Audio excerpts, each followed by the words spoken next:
Selamat pagi, kita puji Tuhan sebab memberi kita peluang lagi untuk merenung firman Tuhan. Pasal kita akan merenung dalam buku Melaki bab 3 ayat 6 ke 12 dengan satu tema, bolehkah saya menggunakan persepuluhan untuk menguji Tuhan? Bolehkah saya menggunakan persepuluhan untuk menguji Tuhan?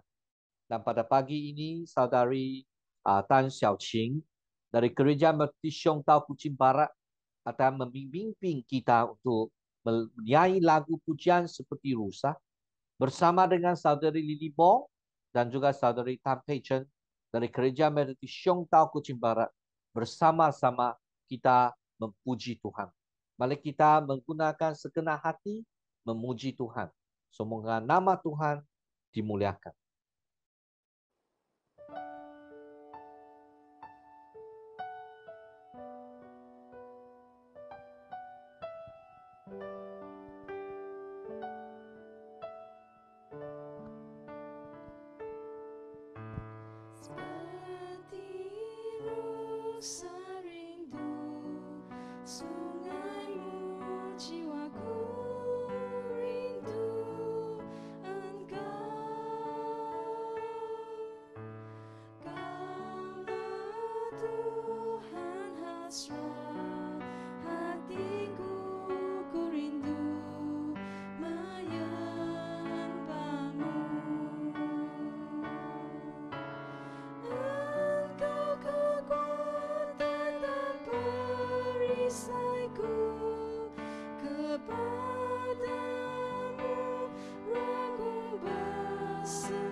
Saudara-saudari dalam Yesus Kristus, pada pagi ini kita akan merenungkan tema, bolehkah saya menggunakan persepuluhan untuk menguji Tuhan? Bolehkah saya menggunakan wang yang saya ada ini, persepuluhan itu, untuk menguji Tuhan sama ada memberkati saya, sebab saya ada sembah kepada Tuhan 10%. Saudara-saudari dalam Yesus Kristus, banyak orang khasnya Kristian yang percaya bahawa kita perlu menyembah persepuluhan kepada Tuhan. Sebab dalam buku Malaki ini kita belajar, kita tahu bahawa kita perlu membeli persepuluhan kepada Tuhan. Dan apa yang kita ketahui atau apa yang kita baca, lupa-lupanya kita mengetahui sedemikian. Hari ini kalau saya menyembah kepada Tuhan, saya bersembah menyembah 10%, maka Tuhan akan melimpah saya, akan membeli banyak barang kepada saya. Masing-masing membelikan dengan usaha sikap supaya saya boleh merasai nikmat, tapi Allah yang melimpah. Adakah betul perangai sedemikian? Adakah ini apa yang diajar oleh Alkitab? Adakah betul ke?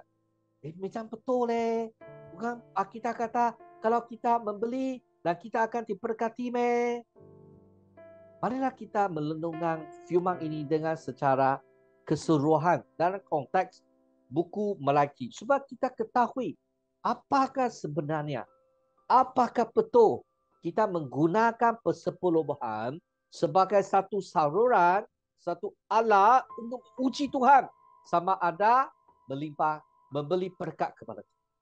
Dalam ayat ke-6 bab ketiga buku Malaki ini kata apa? Akulah Tuhan, aku tidak berubah. Oleh itu kamu keturunan Yakub tidak dibinasakan sama sekali. Orang Israel ini memang anak cucu dari Yakub. Mereka tidak dibinasakan, tetapi Esau, Edom, mereka sudah binasa. Tapi pada masa itu berlunak, selepas itu ada. Saudara-saudari, walaupun begitu besar akan karunia dan kasih Tuhan, walaupun begitu besar khianati daripada orang Israel, Tuhan tetap tidak berubah. Tuhan tidak akan berubah karena umat Tuhan yang sentiasa mengkhianati dia. Patut dia ubah, tetapi Tuhan masih kasih. Tuhan sering tidak mendengar dan mereka sering tidak mendengar firman Tuhan. Mereka sentiasa ubah. Manusia menjadi berdosa. Mengapa berdosa? Sebab mereka tidak menyimpan Tuhan dalam tempat yang pertama.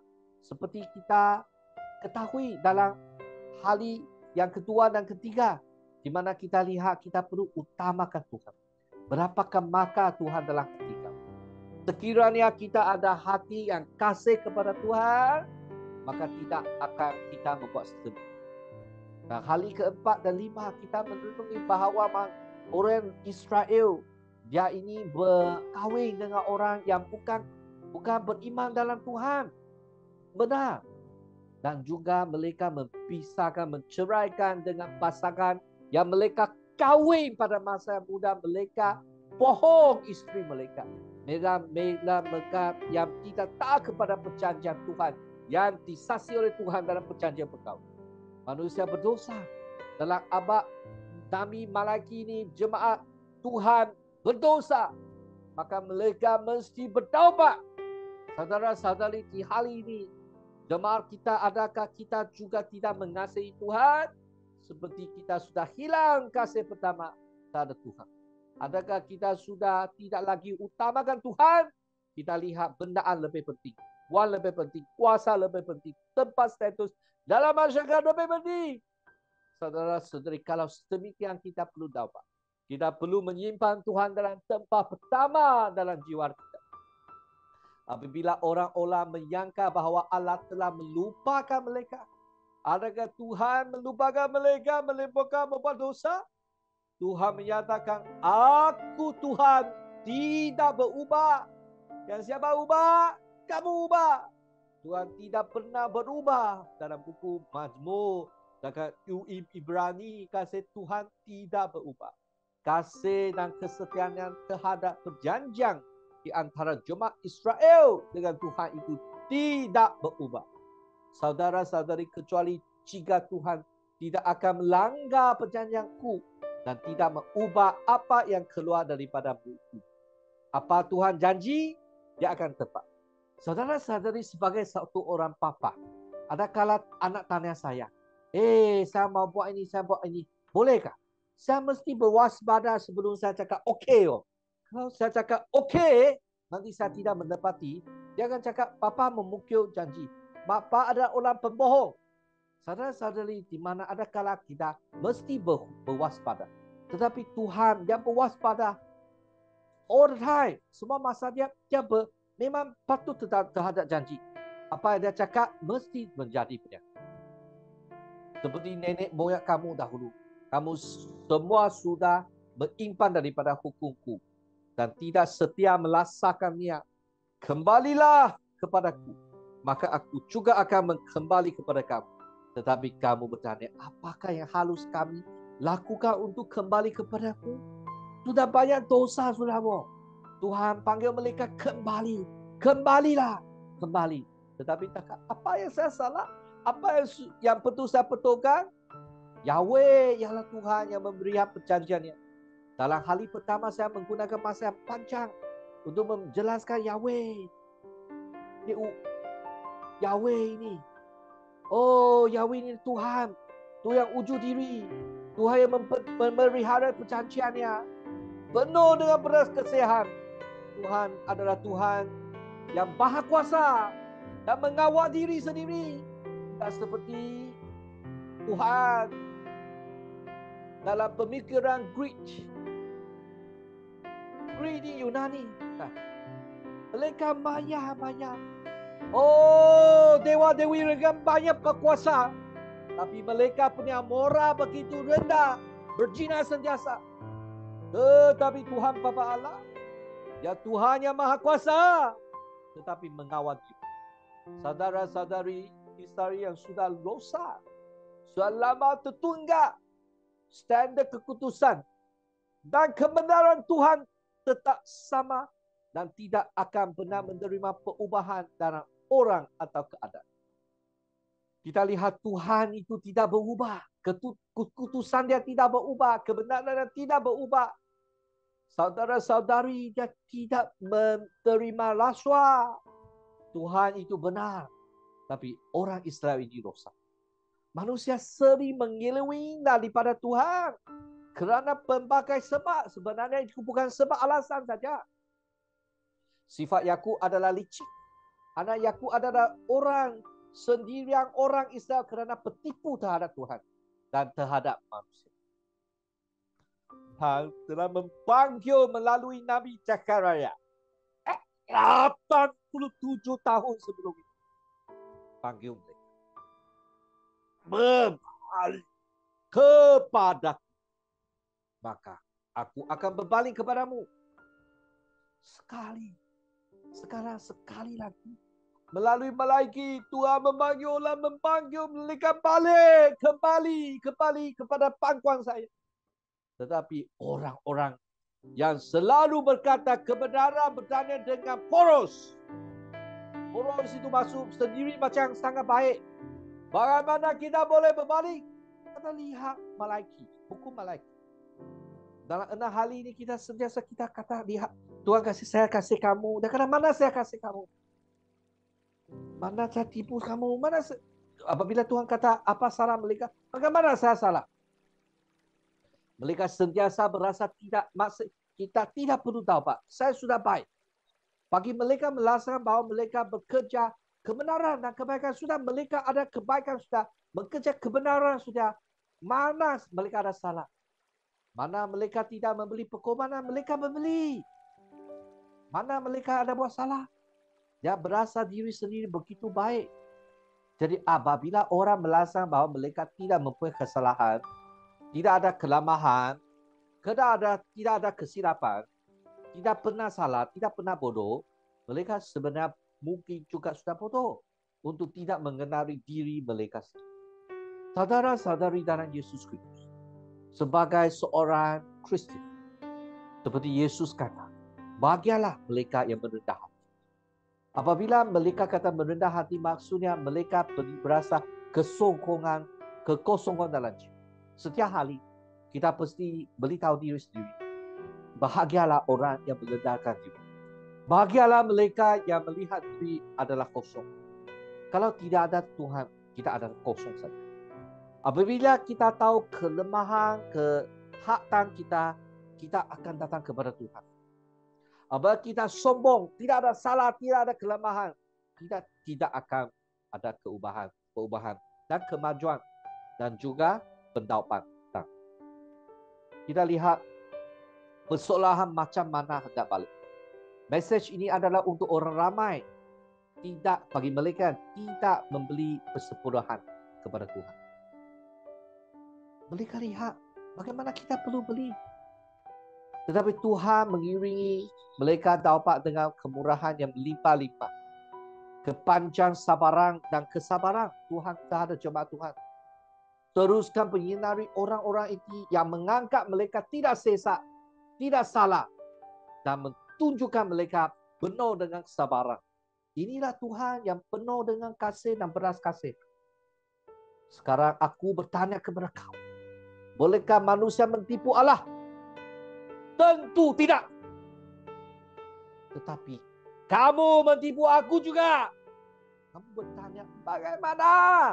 Aku menjawab, dalam hal membelikan persepuluhan dan persembahan.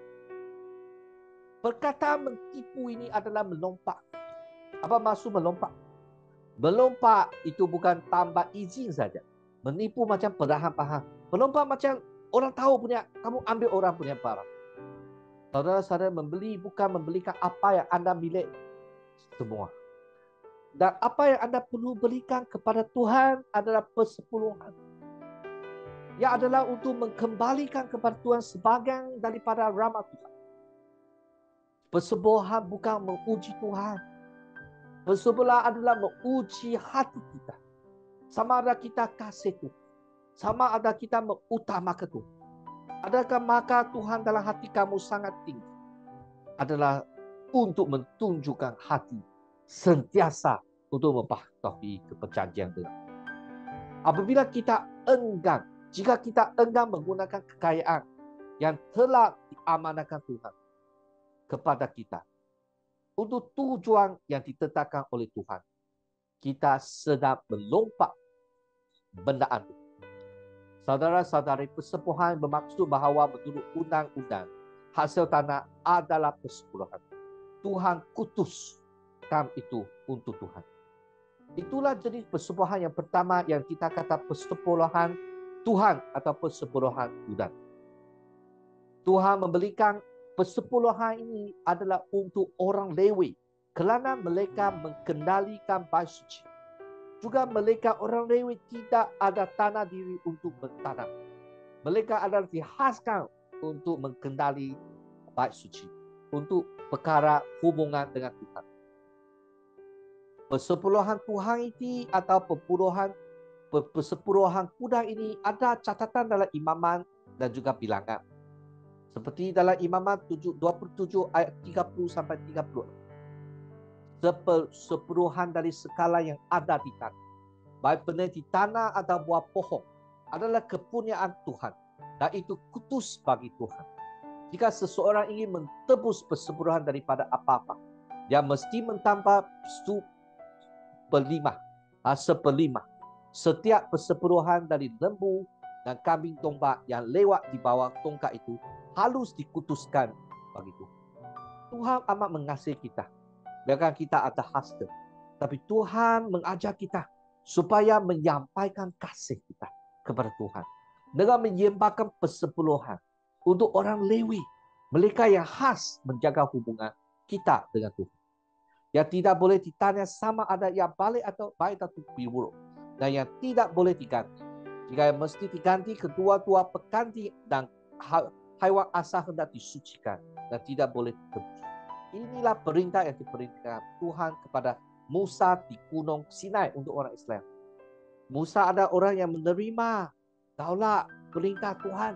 Panggil mereka, mesti kasih persepuluhan itu. Itu untuk kebaikan jemaat. Ini untuk kebaikan orang Lewi yang khasnya membuat perkara perhubungan Tuhan dengan kita. Mereka tidak ada tanah dibagi untuk mentanamkan. Saudara-saudari, jenis persepuluhan kedua yang mengambil persepuluhan daripada 9 persepuluhan yang tinggal, yaitu 10% daripada 90%, yaitu 9% lah, digunakan untuk menyediakan makanan minuman untuk pesta kudus di hadapan Tuhan di Jerusalem. Maka mereka perlu bersedia. 3 kali mereka pergi ke Jerusalem setiap tahun. Jadi persepuluhan kedua yang mengambil persepuluhan dari 9 persepuluhan yang tinggal itu sebagai persepuluhan untuk orang Israel. Saudara-saudari dalam Alkitab, Ulangan 4, 12, 5 sampai 19. Ada Ulangan 14 ayat 22 sampai 27. Di mana ayat 22 Ulangan 14 kata sedemikian. Engkau halus mengambil sepersepuluhan daripada hasil benih yang dihasilkan oleh ladangmu setiap tahun. Dan kamu harus makan sepersepuluhan dari kandungmu, agungmu yang baru dan minyakmu, dan anak sulung, kambing domba, dan lembu sapi di hadapan Tuhan Allah di tempat yang dipilihnya untuk menjadikan namanya tempat kediaman. Dengan cara ini Anda boleh belajar untuk sentiasa takut kepada Tuhan, Tuhan Anda. Apabila Tuhan Allahmu memberkati engkau dan tempat yang telah dipilih Tuhan Allahmu untuk membuat namanya menjadi terlalu jauh daripadamu, maka jalan itu akan terlalu panjang bagimu untuk membawa perkara ke sana. Kemudian kamu boleh mentukarnya dengan perak, membungkusnya, mengambilnya dengan tanganmu, dan pergi ke tempat yang akan dipilih oleh Tuhan Allah. Kamu boleh menggunakan wang ini sesuka hatimu. Sama ada kamu membeli lembu, atau kambing biri-biri, atau anggur dan minuman keras. Apa sahaja yang kamu hendaki, kamu dan keluarga kamu boleh makan, minum, dan bersuka cita di hadapan Tuhan Allah. Mereka menggunakan 10% yang kedua ini untuk pembelajaran makanan apabila mereka pergi menyembah Tuhan 3 kali 1 tahun dalam Jerusalem.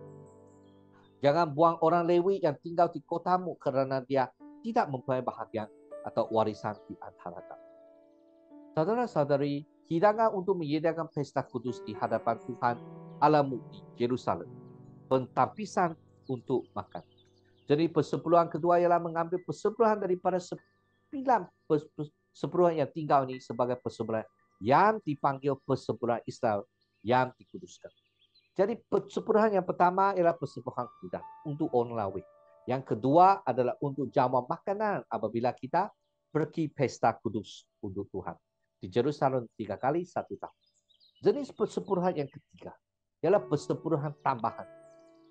Tadi itu setiap tahun punya ada, tapi ini 3 tahun 1 kali. Orang Islam memberikan 1/10 daripada bagi 81% daripada pendapat mereka. Ia adalah sedekah ataupun perbuatan baik yang membantu orang Lewi, orang asing, anak yatim, dan jantan di kota. Karena mereka tidak mempunyai apa-apa untuk berkembang. Jadi persepuluhan yang 3 ini adalah persepuluhan tambahan. Di sini dia bercatat sedemikian.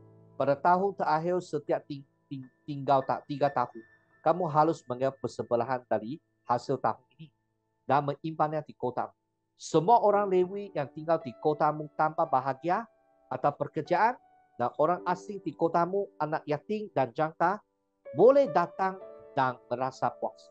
Maka Tuhan Allahmu akan memberkati kamu dalam segala sesuatu yang kamu lakukan di tanganmu. Persepuluhan ketiga dikongsi setiap tahun ini adalah persepuluhan ketiga adalah untuk orang yang perlu keperluan. Adalah orang Lewi, orang asing, orang anak yatim dan bau di kota. Kalau untuk perkataan hal ini ada orang yang kurang nasi lah. Yang kurang nasi itu kita perlu kasih tolong. Rata orang Islam membeli ada kira-kira 22% setiap tahun. Kita lihat jadual ini. Persepuluhan yang pertama. Kita kata persepuluhan bulan. Ini, okey, perkara yang pertama. Persepuluhan pertama adalah 10%. Yang kedua ini adalah persepuluhan orang Israel. Itu adalah persepuluhan orang Israel, iaitu 9%. Jadi peratusan dalam persepuluhan sudah 9%. Lagi kali persepuluhan ketiga adalah ambil sebagai persepuluhan tambahan. 1 kali dalam 3 tahun. Maka 1 tahun yang kita ambil itu persepuluhan, itu 10% itu dibagi kepada 3, lebih kurang 3% per tahun. Dari 1 tahun mereka purata adalah kasih 22% untuk persepuluhan. Dari persepuluhan ini adalah orang Israel. Dalam buku Roma kata bab 12 kita kata sebagai jemaat dalam perjanjian baru. Kita menyembah sejiwa kita kepada Tuhan. Maksudnya Yesus datang bukan untuk menghapuskan persepuluhan, tetapi memperbaharui.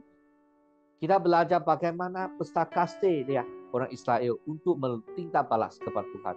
Sebab Tuhan punya kasih lebih besar. Saudara saya, ini boleh menjadi contoh untuk kita belajar. Kita lihat orang Israel yang belum memperolehi penyelamatan Yesus Kristus, tetapi berharap terhadapnya akan diselamatkan. Ajaran Alkitab mengenai pemberian wang seolah-olah menunjukkan kepada kita bahawa terdapat 3 perkara, iaitu persepuluhan yang pertama itu perlu dibayar, persepuluhan kedua orang Israel ini perlu dibeli, betul, dan yang ketiga persepuluhan untuk orang yang kurang nasi itu perlu digemar. Saudara-saudari, kita lihat apa yang diajar Alkitab tentang persepuluhan. Kita lihat persepuluhan pembayaran. Bawalah seluruh persepuluhan kamu ke rumahku, supaya ada banyak makanan di sana. Ujilah aku, maka kamu akan nampak aku membuka tingkat-tingkat suka dan melimpah kamu dengan segala yang baik. Maka banyak orang lihat ayat ini dan membuat satu rumusan kesimpulan, oh, persepuluhan adalah alat untuk menguji Tuhan. Selalulah untuk menguji Tuhan. Tapi bukan. Sebenarnya adalah diajar oleh Tuhan. Tuhan adalah Tuhan yang benar, tidak berubah. Adalah untuk menguji diri sama kasih Tuhan atau tidak. Tapi dari pengalaman orang Kristian yang belajar persepuluhan, banyak diberkati. Tetapi bukan guna untuk uji Tuhan. Saudara-saudari, sebagai pandu palas untuk persepuluhan pembayaran ini, kita tahu ini persepuluhan untuk membayar gaji pastor untuk hal ini. Persepuluhan ini untuk gereja Metodis di Sarawak. Banyak gereja kita melaksanakan bahawa 5% itu kasih kepada persiganan tahunan gereja. Dan 5% itu kasih kepada gereja tempatan untuk buat pelayanan tempatan. Seperti gereja Metodis Syongtau kita buat sedemikian. Kita ajar setiap jemaat kita membeli persepuluhan yang pertama. Saudara-saudari, mari kita bersama-sama mengangkat ini adalah sebagai satu persepuluhan yang pertama. Macam warga negara kita mesti bayar cukai. Orang Kristian kita beli bukan hanya sebagai baksa, tetapi atas kasihan. Ini adalah pengajaran intipati dalam buku Melaki. Yang kedua ada membeli uang demak, macam persepuluhan ketiga lah. Persepuluhan ketiga adalah untuk membantu mereka yang ada perlu. Sekarang aku hendak membincangkan uang yang hendak kamu kumpulkan untuk membantu umat Allah yang di Yudai. Kamu sudah harus melakukan apa yang aku beritakan kepada kumpulan jemaat di Karatiang.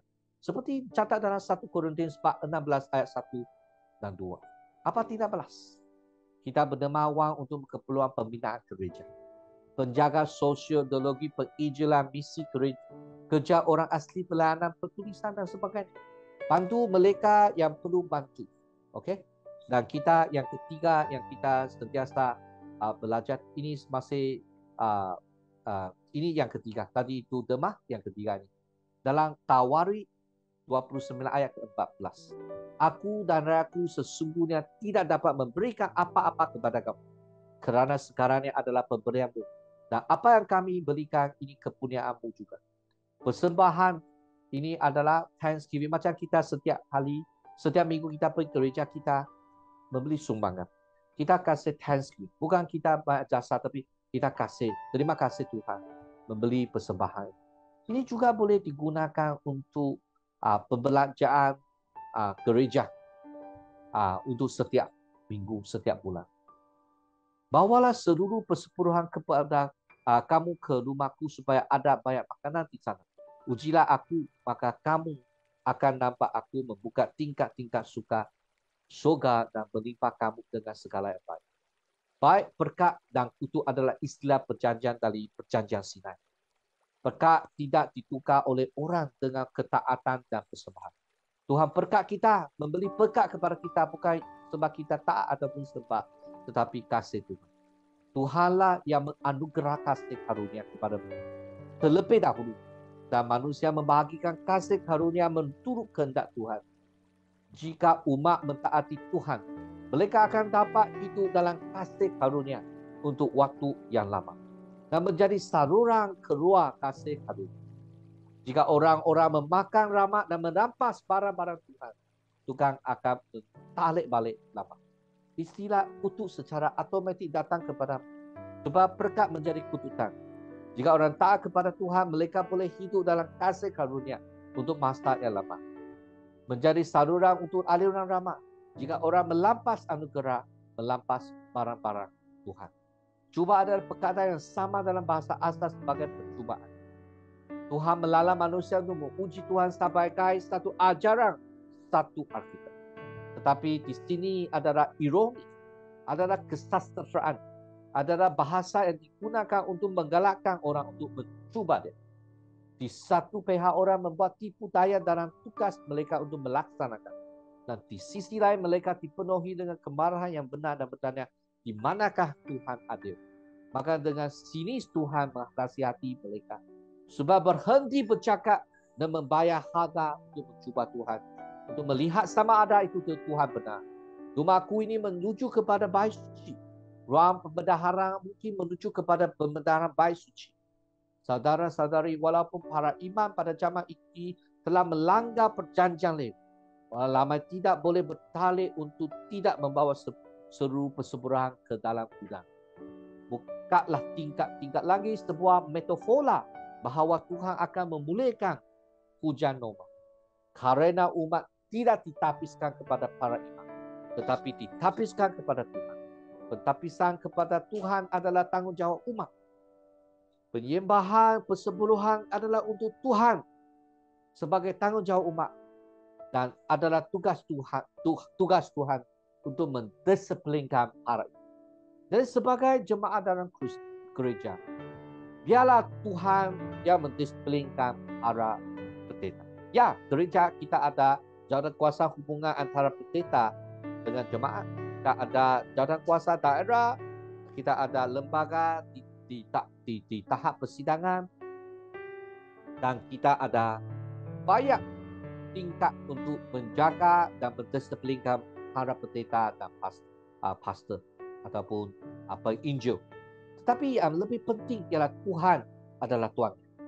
Saudara-saudari, Tuhan akan menghukum kalau akan mendisiplinkan mereka. Tapi bagi tugas sebagai seorang jemaat umum, kita taat kepada Tuhan. Saudara-saudari, jika orang ramai memaafkan kerosakan iman dan tidak memberi makan rumah Tuhan, dan jika orang beriman tidak menunaikan kewajipan mereka kerana masalah pendeta ataupun para imam, mereka harus menanggung dosa mereka diri sendiri. Saudara-saudari, aku tidak akan membiarkan serangan merosakkan tanaman kamu, pokok anggur kamu akan berbuah limpah. Kemudian kamu akan dikatakan berbahagia oleh semua bangsa. Karena mengering kamu akan menjadi tempat kediaman yang baik. Tuhan tidak membahagikan tanah kepada orang Lewi, tetapi membiarkan mereka hidup dengan persempurnaan. Saudara-saudari, di mana kita lihat orang Lewi ini hidup dengan persempurnaan yang disembah. Ini adalah pelajaran untuk semua orang belajar ketaatan. Oleh itu, sama ada rumah Tuhan itu mempunyai makanan, dan sama ada orang Lewi kenyang, menjadi satu patu pujian hubungan antara manusia dengan Tuhan.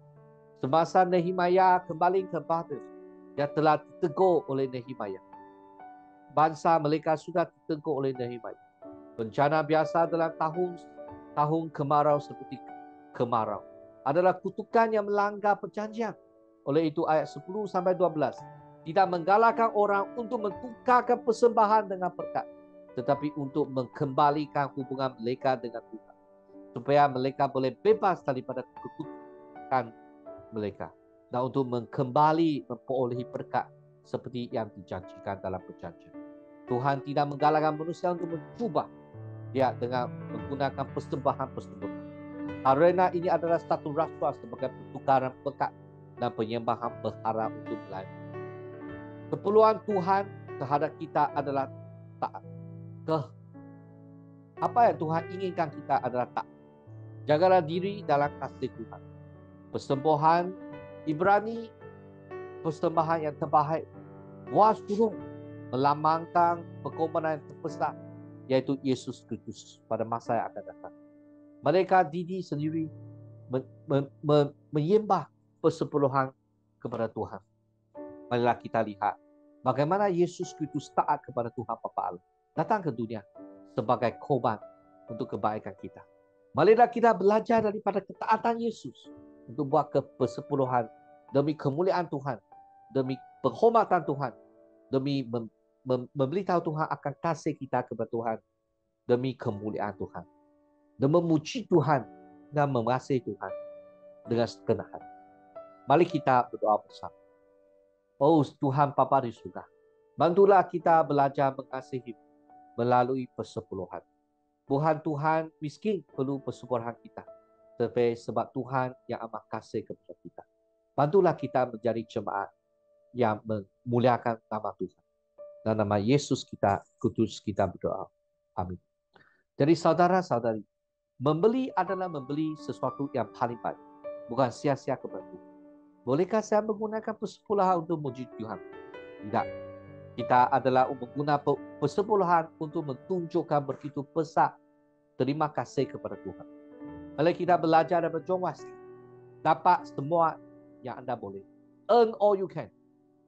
Jimat semua yang anda boleh. Save all you can. Kita jimat-jimat. Dan yang terakhir, sembah semua yang boleh. Give all you can. Kita bantu orang. Kita sembah kepada Tuhan. Saudara-saudari, marilah kita mengingati diri sendiri. Tuhan berkata, di mana hartamu berada, di situlah hatimu. Semoga Tuhan memberkati kita, sentiasa merenung firman Tuhan. Semoga kita sentiasa dalam kebenaran dan karunia kasih Tuhan. Amin.